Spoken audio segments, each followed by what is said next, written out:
This is Adam with GAF Roofing, and I wanted to talk a little bit about our standard when it comes to nailing shingles. So what we've got here is a GAF HD Hunter Green shingle. It's a Timberline HD Hunter Green architectural shingle. It's a 50-year shingle, and the manufacturer standard, or maybe the industry standard rather, is typically 4 nails per shingle.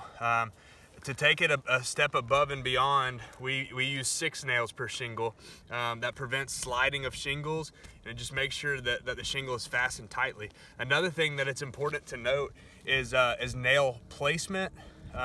So right here, I'm at a seam between 2 shingles that come together, and I've got my nails. This is my nail line, and I don't have a shingle, or I don't have a nail within 6 inches of this seam. So this is the seam.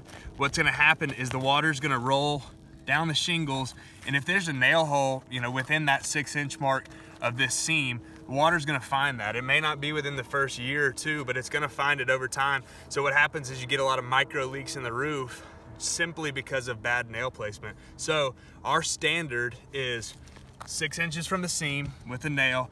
Every nail has to be on this specified nail line. If you nail them high, the shingle's gonna slide.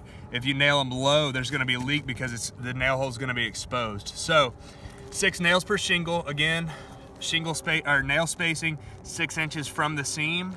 And that's how we do it to ensure no leaks, and we ensure that each shingle is fastened tightly. So again, this is Adam with GAF Roofing, and that's our standard.